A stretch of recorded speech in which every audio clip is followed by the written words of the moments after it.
খবরদার এই দেশপ্রেমিক জাতির সাথে লড়তে এসো না, অস্তিত্ব বিলীন হয়ে যাবে ইনশাআল্লাহ।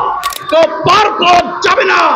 শুভেন্দু অধিকারী, তোমার 100 বছর পড়াশোনা করতে হবে, এই জাতির ইতিহাস জানতে হলে, এই জাতির রক্তের ইতিহাস জানতে হলে এই জাতিকে জানতে হবে, শিখতে হবে। বলতে চাই, অন্তর্বর্তীকালীন সরকার 8ই আগস্টে যখন এয়ারপোর্টে আজকের এই অন্তর্বর্তীকালীন সরকারের প্রধান ডক্টর মোহাম্মদ ইউনূস এসেছিল, তিনি বলেছিলেন আমার উপর আস্থা রাখো, আপনারা আমার উপর আস্থা রাখুন, আমি জাতিকে আর নিরীহ এই জাতির উপর অন্যায় অত্যাচার হতে দিব না। সারা পৃথিবীতে একজন জ্ঞানী প্রজ্ঞাবান মানুষ, কিন্তু আপনাকে দক্ষ প্রশাসক হতে হবে।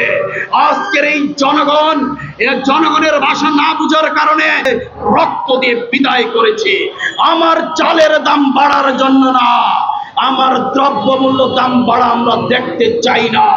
সকল সিন্ডিকেটকে ভেঙে দুমড়ে মুচড়ে বাংলার রক্তের ঋণ শোধ করতে হবে, অন্যথায় ওই চেয়ারে বসে থাকবেন না। ওই চেয়ার আপনাদের জন্য না। এই চেয়ার যারা 2000 লাশের উপর দাঁড়িয়ে জনগণ বসিয়েছিল, সেই প্রত্যাশার চেয়ার এটা। এই চেয়ারে বসে জনগণকে নির্যাতন, নিপীড়ন, নিষ্পেষণ আমরা সহ্য করব না। এই মাওলানা আব্দুল হামিদ খান ভাসানীর আদর্শের সৈনিকেরা এখনো বেঁচে আছে বাংলার জমিনে, তার অধিকার ও আদায়ের অবিষ্ট লক্ষ্য পর্যন্ত সংগ্রাম করার ইতিহাস এই জাতির আছে। আমি সর্বশেষ বলতে চাই, সম্প্রতি আমাদের পুলিশ বাহিনী, র্যাব, আনসার বাহিনীর পোশাক পরিবর্তন করেছেন। এটা নিঃসন্দেহে ভালো কাজ, কারণ গত জুলাই আগস্টের সেই বিপ্লবে নিরীহ জনগণের উপর, নিরীহ মানুষের উপর, ছাত্র জনতার উপর অন্যায় অত্যাচার করেছিল যে পুলিশ বাহিনী, সেই পুলিশ বাহিনী কখনো দেশপ্রেমিক বাহিনী হতে পারে না। আমি বলতে চাই, শুধু পোশাক পরিবর্তনের মাধ্যমে একটা পাঠযোগ্য পুলিশ বাহিনী, মানবিক পুলিশ বাহিনী, দেশপ্রেমিক পুলিশ বাহিনী কখনো গড়া সম্ভব না।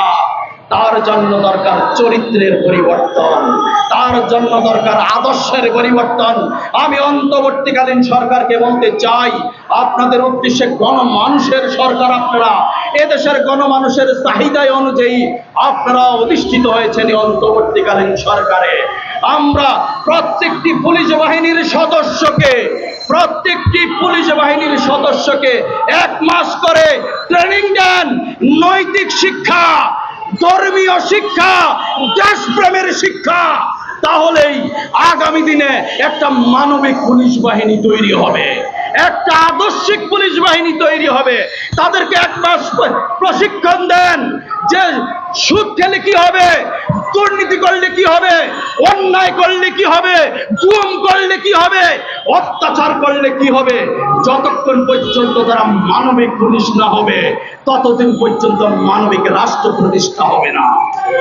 বাংলাদেশের পুলিশ বাহিনী হচ্ছে নিরাপত্তার অন্যতম নিয়ামক, তাদের উপর পুরো বাংলাদেশের জনগণের নিরাপত্তা। তারা যদি মানবিক না হয়, দেশপ্রেমিক না হয়, মনুষ্যত্ববোধ জাগ্রত না করে, ওই পোশাক পরিবর্তন করে কখনো আচরণের পরিবর্তন হবে না। হুঁশিয়ার করতে চাই, এটা রক্তের উপর দাঁড়িয়ে বাংলাদেশ, রক্তের উপর জনগণের ভাষা না বুঝলে কি হয় দেখেছেন।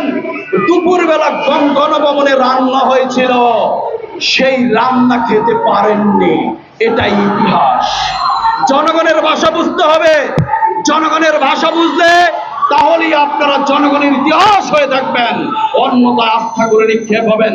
অন্তর্বর্তীকালীন সরকারের উদ্দেশ্যে আমাদের প্রার্থনা, অনুরোধ বলছি, আবারও বলছি, এই দেশের গণমানুষ এমপি মন্ত্রী হবে না, উপদেষ্টা হবে না। তারা চায় দ্রব্যমূল্যের দাম কমুক।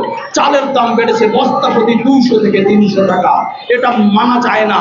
আমার দেশের সাধারণ মানুষ, কৃষক, শ্রমিক, দিনমজুর, তারা কখনো এমপি মন্ত্রী হবে না, তারা উপদেষ্টা হবে না, তারা সংস্কার বুঝে না, তারা ক্ষমতা বুঝে না।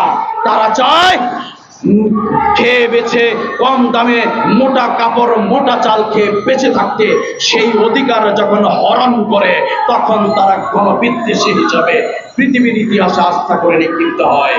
সবাইকে ধন্যবাদ। আজকে মাওলানা আব্দুল হামিদ খান ভাসানী মজলুমের পক্ষে কথা বলেছেন, কৃষকের পক্ষে, শ্রমিকের পক্ষে, মেহনতি মানুষের পক্ষে যুদ্ধ করেছেন, আমৃত্যু যুদ্ধ করেছেন। আমরা তারই সৈনিক। আগামী দিনে একটি পাঠযোগ্য পরিচ্ছন্ন মানবিক বাংলাদেশ গড়তে আজকের এই সরকারকে উদ্যোগ নিতে হবে। এটাই হবে তাহলে পরিপূর্ণ একটা সংস্কার। আসুন মানবিক হই, তাহলে এই মানবিক বিষয়